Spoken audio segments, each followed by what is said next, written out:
ఓం శాంతి. జనవరి 11వ తారీఖు 2024 ఉదయం మురళి. ఓం శాంతి. బాబ్దాదా మధువనము. ఈరోజు మధుర మహావాక్యాలు బాబా చెప్తున్నారు. మధురమైన పిల్లలు, భగవంతుడు మమ్మల్ని చదివిస్తున్నారు. మా ఈ విద్యార్థి జీవితము అత్యంత శ్రేష్టమైనది. మా పైన బృహస్పతి దశ ఉంది అన్న నషాలోనే ఎల్లప్పుడూ ఉండండి. ప్రశ్న: ఏ పిల్లలకు అందరి ప్రేమ లభిస్తుంది? జవాబు: ఎవరైతే అనేక మంది కళ్యాణానికి నిమిత్తులుగా అవుతారో వారు అందరి ప్రేమను పొందుతారు. ఎవరి కళ్యాణమైతే జరుగుతుందో వారు తమ కళ్యాణానికి నిమిత్తమైన వారిని మీరు నాకు తల్లి అని అంటారు. కావున నేను ఎందరి కళ్యాణము చేస్తున్నాను, తండ్రి సందేశాన్ని ఎంతమంది ఆత్మలకు ఇస్తున్నానని మిమ్మల్ని మీరు పరిశీలించుకోండి. తండ్రి కూడా సందేశకులే. పిల్లలైన మీరు కూడా తండ్రి సందేశాన్ని ఇవ్వాలి. మీకు 2 తండ్రులున్నారు. అనంతమైన తండ్రిని మరియు వారసత్వాన్ని స్మృతి చేయండని అందరికీ చెప్పండి. పాట: నీవు ప్రేమ సాగరుడవు. ఓం శాంతి. పిల్లలు, ఆత్మాభిమానులై కూర్చోండని ఆత్మిక తండ్రి ఆత్మిక పిల్లలకు ప్రతిరోజు అర్థం చేయిస్తారు. బుద్ధి బయట భ్రమిస్తూ ఉండరాదు. ఒక్క తండ్రిని మాత్రమే స్మృతి చెయ్యాలి. వారే జ్ఞానసాగరులు, ప్రేమ సాగరులు. జ్ఞాన బిందువు ఒక్కటైనా చాలు అని అంటారు. తండ్రి అంటారు, మధురాతి మధురమైన పిల్లలు, ఆత్మిక తండ్రిని స్మృతి చేస్తే మీకు ఈ వారసత్వము లభిస్తుంది. తద్వారా అమరపురి అయిన వైకుంఠంలోకి వెళ్ళిపోతారు. పోతే ఈ సమయంలో శిరస్సుపై పాపాల భారం ఏదైతే ఉందో దానిని దించుకోవాలి. నియమానుసారము, వివేకమనుసారము పిల్లలైన మీకు అర్థం చేయించబడుతుంది. ఎవరైతే ఉన్నతోన్నతులుగా ఉండేవారో వారే మళ్ళీ అంతిమములో కింద తపస్సు చేస్తున్నారు. రాజయోగ తపస్సును ఒక్క తండ్రి మాత్రమే నేర్పిస్తారు. హఠయోగము పూర్తిగా వేరు. అది హద్దులోనిది, ఇది అనంతమైనది. అది నివృత్తి మార్గము, ఇది ప్రవృత్తి మార్గము. తండ్రి చెప్తున్నారు, మీరు విశ్వానికి అధిపతులుగా ఉండేవారు. యథా రాజారాణి తథా ప్రజ. అందరూ ప్రవృత్తి మార్గంలోని దేవీ దేవతలుగా ఉండేవారు. తర్వాత దేవతలు వామ మార్గము, పూజ్యులుగా ఉన్నవారు మధుమాంసము, మైథునాలతో కూడిన శాస్త్ర విరుద్ధ మార్గములోకి వెళ్ళిపోతారు. వామమార్గపు చిత్రాలు కూడా ఉన్నాయి. చాలా అశుద్ధమైన చిత్రాలను తయారు చేస్తారు.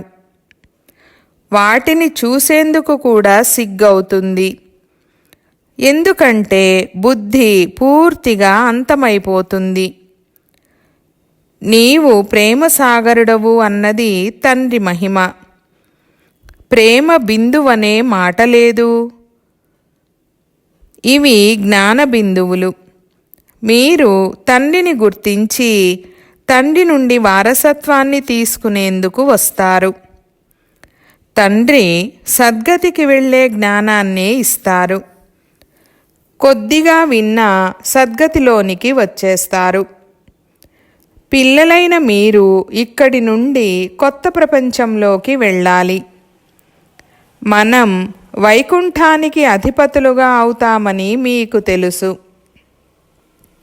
ఈ సమయంలో విశ్వమంతటిపై రావణ రాజ్యం ఉంది. విశ్వరాజ్యాన్ని ఇచ్చేందుకు తండ్రి వచ్చారు. మీరందరూ విశ్వాధిపతులుగా ఉండేవారు. ఇప్పటి వరకు కూడా ఆ చిత్రాలు ఉన్నాయి. లక్షల సంవత్సరాల విషయమేదీ లేదు.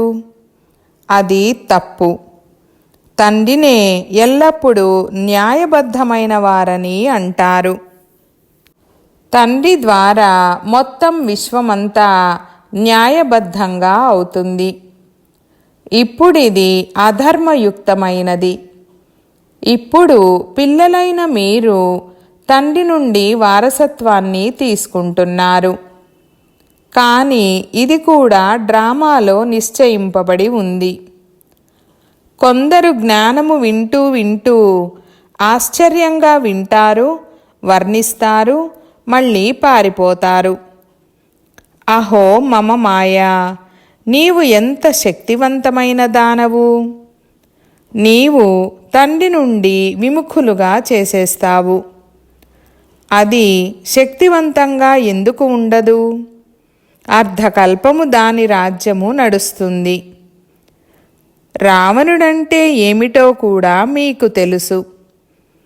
ఇక్కడ కూడా కొందరు పిల్లలు వివేకవంతులుగా ఉన్నారు, కొందరు బుద్ధిహీనులుగా ఉన్నారు. ఇప్పుడు మనపై బృహస్పతి దశ ఉందని, అందుకే మనం స్వర్గంలోకి వెళ్లేందుకు పురుషార్థము చేస్తున్నామని మీకు తెలుసు. ఏ మనుషులైతే మరణిస్తారో వారు స్వర్గములోకి వెళ్లేందుకు పురుషార్థము చెయ్యరు. కేవలం స్వర్గస్థులయ్యారని నామమాత్రంగా అనేస్తారు.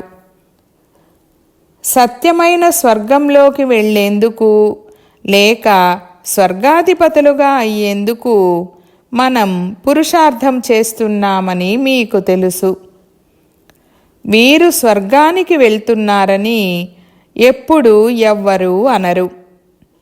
అలా ఎందుకంటున్నావు, నోరు మూసుకో అని అంటారు. మనుషులు హద్దులోని విషయాలనే వినిపిస్తారు. తండ్రి మీకు అనంతమైన విషయాలను వినిపిస్తారు. పిల్లలైన మీరు చాలా పురుషార్థము చేయాలి, ఎంతో నష ఎక్కాలి. ఎవరైతే కల్పపూర్వము పురుషార్థము చేశారో, ఎవరైతే పదవిని పొందారో వారే మళ్ళీ పొందుతారు. అనేక మార్లు పిల్లలైన మీ చేత మాయపై విజయము కలిగించాము. మళ్ళీ మీరు ఓడిపోయారు కూడా. ఇది కూడా డ్రామాలో తయారై ఉంది. కావున పిల్లలకు ఎంతో సంతోషం కలగాలి. మీరు మృత్యులోకము నుండి అమరలోకములోకి వెళ్తున్నారు. విద్యార్థి జీవితము అత్యంత శ్రేష్టమైనది. ఈ సమయంలో మీది అత్యంత శ్రేష్టమైన జీవితము. దీనిని గురించి మనుషులెవ్వరికీ తెలీదు. స్వయంగా భగవంతుడే వచ్చి చదివిస్తారు. ఇది శ్రేష్టమైన విద్యార్థి జీవితము. ఆత్మే చదివిస్తుంది. అప్పుడు వీరి పేరు ఫలానా అని అంటారు.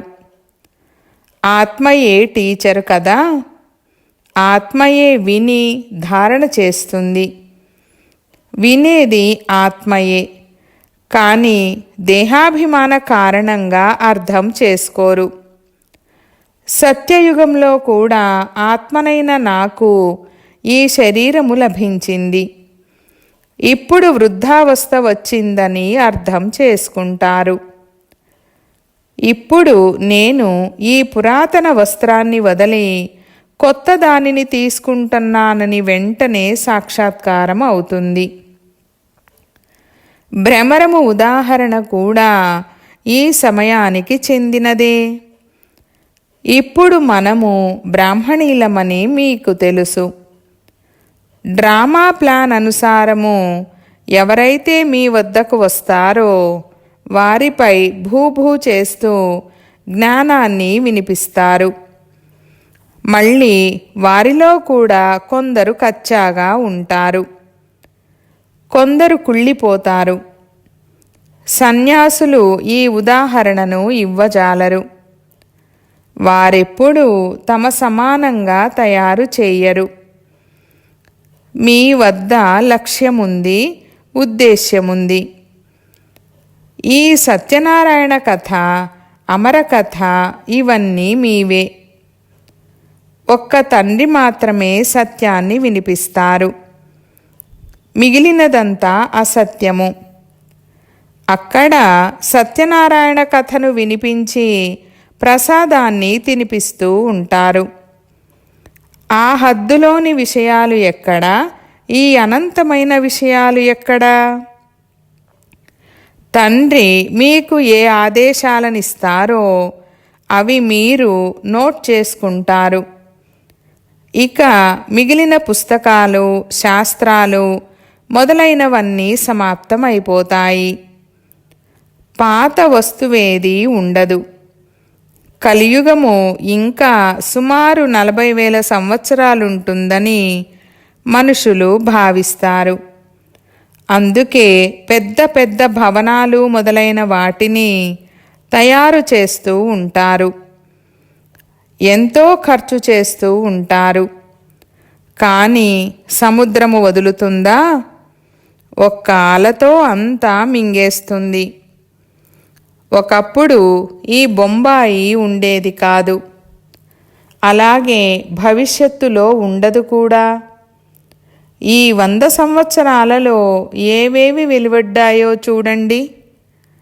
ఇంతకు ముందు వైస్రాయ్ కూడా 4 గుర్రాల బండిలో వచ్చేవారు. ఇప్పుడు కొద్ది సమయంలో ఏవేవి తయారైపోయాయో చూడండి. స్వర్గమైతే చాలా చిన్నది. నదీ తీరాలలో మీ భవనాలు ఉంటాయి. ఇప్పుడు పిల్లలైన మీపై బృహస్పతి దశ ఉంది. మేము ఇంత శ్రీమంతులుగా అవుతున్నామని పిల్లలకు ఎంతో సంతోషం ఉండాలి. ఎవరైనా దివాలా తీస్తే దానిని రాహుదశ అని అంటారు. మీరు మీ దశపై హర్షితులుగా ఉండండి. భగవంతుడైన తండ్రి మనల్ని చదివిస్తున్నారు. భగవంతుడు ఎవరినైనా చదివిస్తారా? మన ఈ విద్యార్థి జీవితము అత్యంత శ్రేష్టమైనదని పిల్లలైన మీకు తెలుసు. మనము నరుని నుండి నారాయణునిగా, విశ్వాధిపతులుగా అవుతాము. ఇక్కడ మనము రావణ రాజ్యంలోకి వచ్చి చిక్కుకున్నాము. మళ్ళీ సుఖధామములోకి వెళ్తాము. మీరు సంగమయుగములోని బ్రాహ్మణులు. బ్రహ్మ ద్వారా స్థాపన జరుగుతుంది.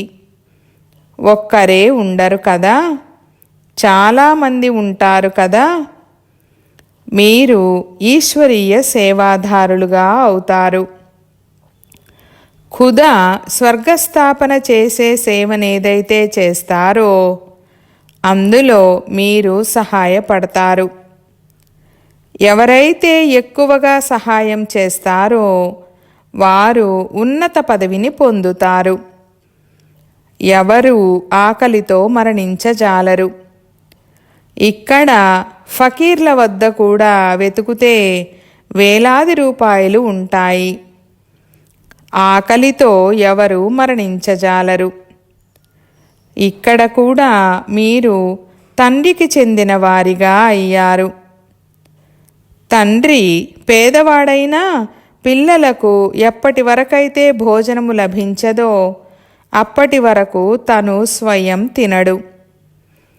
ఎందుకంటే పిల్లలు వారసులు, వారిపై ప్రేమ ఉంటుంది. అక్కడైతే పేదరికమే ఉండదు. అపారమైన ధాన్యం ఉంటుంది, అనంతమైన సంపద ఉంటుంది. అక్కడి దుస్తులు ఎంత సుందరంగా ఉంటాయో చూడండి. అందుకే ఖాళీ దొరికినప్పుడల్లా లక్ష్మీనారాయణల చిత్రము ముందు వెళ్ళి కూర్చోండని బాబా అంటారు. రాత్రి వేళలో కూడా కూర్చోవచ్చు. ఈ లక్ష్మీనారాయణలను చూస్తూ చూస్తూ నిద్రించండి.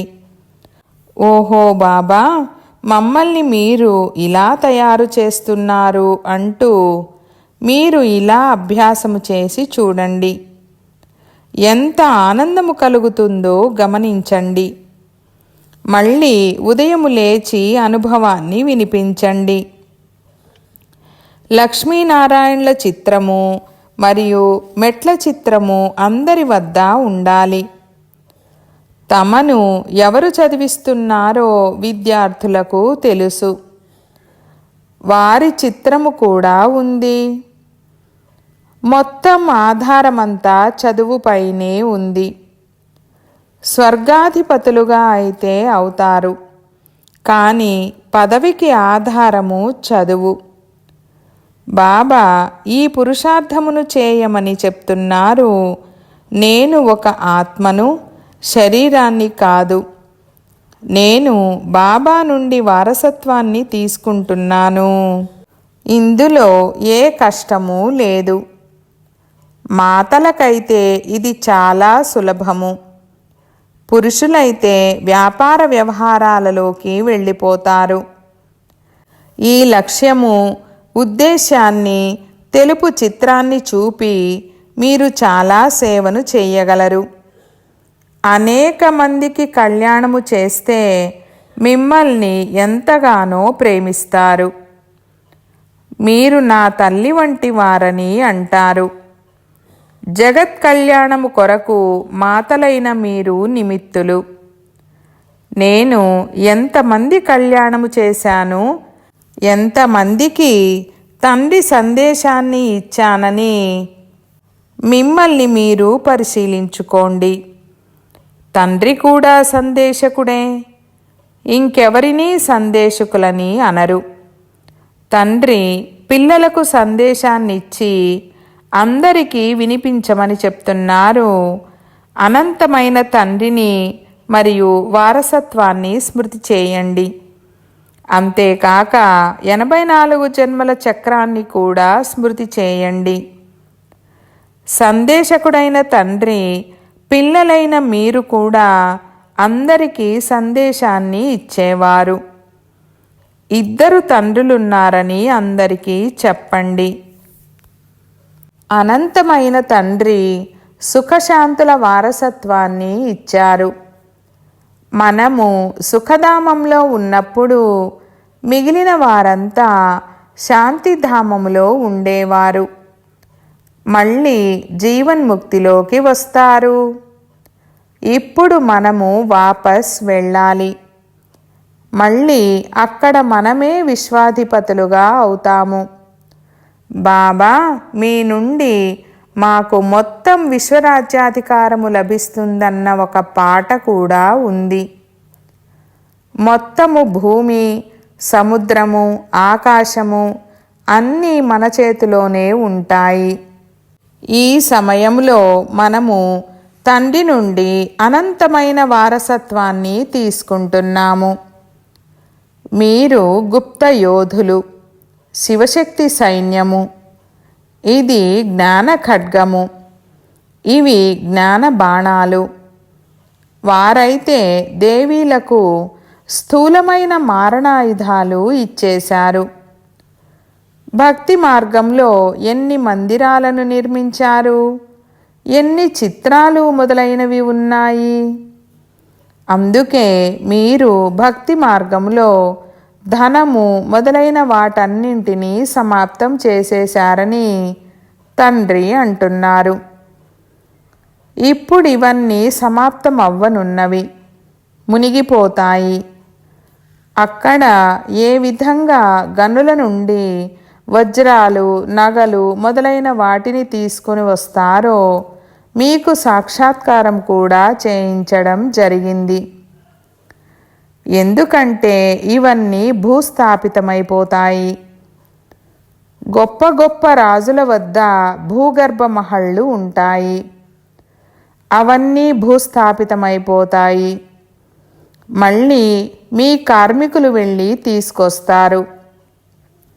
లేకపోతే ఇంత బంగారము మొదలైనవి ఎక్కడి నుండి వస్తాయి? స్వర్గ దృశ్యాన్ని అజ్మీర్లో చూస్తున్నారు కదా. మ్యూజియం కూడా ఇదే విధంగా తయారు చేయండని బాబా అన్నారు కదా. స్వర్గం మోడల్ను ఫస్ట్ క్లాస్గా తయారు చేయాలి. ఇప్పుడు మన రాజధానిని స్థాపిస్తున్నామని పిల్లలైన మీకు తెలుసు. ఇంతకు ముందు ఏమీ తెలిసేది కాదు. ఇప్పుడు అన్నీ తెలుసుకుంటున్నారు. మనము అందరిలో ఏముందో తెలుసుకుంటామని కాదు. కొంతమంది వికారులు కూడా వచ్చేవారు. ఎందుకు వస్తున్నారని వారిని అడిగితే, మేము వస్తేనే కదా వికారాల నుండి విముక్తులవుతాము, మేము చాలా పాపాత్ములమని అనేవారు. అచ్చా, కళ్యాణము జరుగుగాక అని బాబా అంటారు. మాయ చాలా శక్తివంతమైనది. పిల్లలు, మీరు ఈ వికారాలపై విజయాన్ని పొందాలి. అప్పుడే జగజ్జీతులుగా అవుతారని బాబా అంటారు. మాయ కూడా తక్కువైనదేమీ కాదు. ఇప్పుడు మీరు పురుషార్థం చేసి ఈ లక్ష్మీనారాయణల వలె అవుతారు. వీరి వంటి సౌందర్యము ఇంకెవ్వరికీ ఉండదు. వీరిది సహజ సౌందర్యము. ప్రతి 5000 సంవత్సరాల తర్వాత స్వర్గస్థాపన జరుగుతుంది. మళ్ళీ 84 జన్మల చక్రములోకి వస్తారు. ఇది యూనివర్సిటీ కమ్ ఆస్పత్రి అని మీరు రాయవచ్చు. అదేమో ఆరోగ్యం కొరకు, ఇదేమో సంపద కొరకు. మీరు వచ్చి 21 జన్మల వరకు ఆరోగ్యము, సంపద, సంతోషాలను పొందండని రాయండి. వ్యాపారస్తులు కూడా తమ బోర్డును పెట్టుకుంటారు. ఇళ్లలో కూడా బోర్డు పెడతారు. ఎవరైతే నషాలో ఉంటారో వారు ఈ విధంగా రాస్తారు, ఎవరు వచ్చినా వారికి మీరు అనంతమైన తండ్రి నుండి వారసత్వాన్ని తీసుకొని ఉండినారు. తర్వాత 84 జన్మలను తీసుకుని పతితులైపోయారు. కావున ఇప్పుడు పావనంగా అవ్వండి అని అర్థం చేయించండి. స్వయాన్ని ఆత్మగా భావించండి. తండ్రిని స్మృతి చేయండి. ఈ బాబా కూడా అలాగే చేస్తారు. వీరు నెంబర్ 1 పురుషార్థి. బాబా తుఫానులు వస్తున్నాయని చాలామంది పిల్లలు రాస్తారు. అవి రానే వస్తాయి. అన్ని రకాలైన తుఫానులు మొదట నా వద్దకు వస్తాయి. నేను మొదట అనుభవిగా అయితేనే ఇతరులకు అర్థం చేయించగలను కదా అని నేను రాస్తాను. ఇదంతా మాయ చేసే పని. ఇప్పుడు తండ్రి చెప్తున్నారు, మధురాతి మధురమైన ప్రియమైన పిల్లలు, ఇప్పుడు మీపై బృహస్పతి దశ ఉంది. మీరు ఎవ్వరికి మీ జాతకాలు మొదలైన వాటిని చూపించవలసిన అవసరం లేదు. బాబా అన్ని విషయాలను తెలుపుతారు. అక్కడ ఆయువు కూడా ఎక్కువగా ఉంటుంది. కృష్ణుణ్ణి కూడా యోగేశ్వరుడని అంటారు. వారికి యోగేశ్వరుడు యోగాన్ని నేర్పించారు. అందుకే వారిలా తయారయ్యారు. ఏ మనుష్యమాతృలను, సన్యాసులు మొదలైన వారిని యోగేశ్వరుడని అనడానికి వీల్లేదు. మీకు ఈశ్వరుడు యోగము నేర్పిస్తారు. కనుక యోగేశ్వర, యోగేశ్వరి అని పేర్లు ఉంచారు. ఈ సమయంలో జ్ఞానేశ్వర, జ్ఞానేశ్వరీలు కూడా మీరే. తర్వాత వెళ్ళి రాజరాజేశ్వరీలుగా కూడా మీరే అవుతారు. अच्छा, मीठे मीठे सिकी लधे बच्चों प्रति माता पिता बाप दादा का याद प्यार और गुड मॉर्निंग। रूहानी बाप की रूहानी बच्चों को नमस्ते। हम रूहानी बच्चों की रूहानी बाप दादा को याद प्यार गुड मॉर्निंग और నమస్తే నమస్తే బాబా నమస్తే. ధారణ కొరకు ముఖ్య సారము. 1వ పాయింట్, మీ లక్ష్యము ఉద్దేశాలను ముందుంచుకొని పురుషార్థము చేయండి. లక్ష్మీనారాయణల చిత్రాన్ని మీ ముందుంచుకొని చూస్తూ, ఓహో బాబా, మీరు మమ్మల్ని ఈ విధంగా తయారు చేస్తున్నారు, ఇప్పుడు మా పైన బృహస్పతి దశ ఉందని అంటూ మీతో మీరు మాట్లాడుకోండి. 2వ పాయింట్, మీ సమానంగా తయారు చేసేందుకు భ్రమరము వలె జ్ఞానాన్ని భూభూ చేయండి. ఈశ్వరీయ సేవాదారులుగా అయ్యి ధర్మస్థాపనలో తండ్రికి సహాయం చేయండి. వరదానము, దేహ భావము నుండి భిన్నంగా అయ్యి పరమాత్మ ప్రేమను అనుభవం చేసే కమల ఆసనధారి భవ. వివరణ: కమలాసనము బ్రాహ్మణాత్మల శ్రేష్ఠ స్థితికి గుర్తు. అటువంటి కమల ఆసనధారి ఆత్మలు దేహభావము నుండి స్వతహాగా భిన్నంగా ఉంటారు. వారిని శరీర భావము తమ వైపు ఆకర్షించదు. ఉదాహరణకు, బ్రహ్మబాబాకు నడుస్తూ తిరుగుతూ ఫరిష్తా రూపము లేక దేవతా రూపము సదా స్మృతిలో ఉండేది. ఇలా న్యాచురల్ దేహీ అభిమానీల స్థితి సదా ఉండాలి.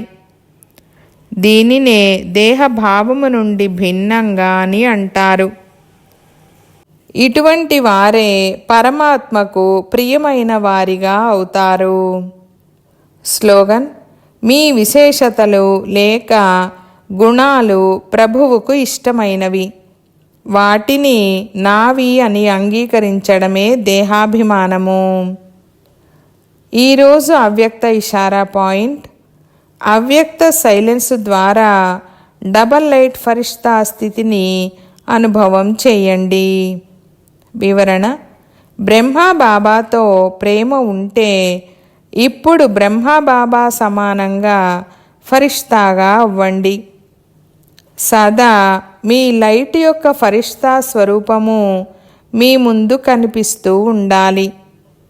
ఎందుకంటే అలా తయారవ్వాలి. అంతేకాక భవిష్య రూపము కూడా కనిపించాలి. ఇప్పుడిది వదిలి ఇది తీసుకున్నాను. ఎప్పుడైతే ఇటువంటి అనుభూతి అవుతుందో అప్పుడు సంపూర్ణతకు సమీపంగా ఉన్నారని భావించండి. ఓం శాంతి.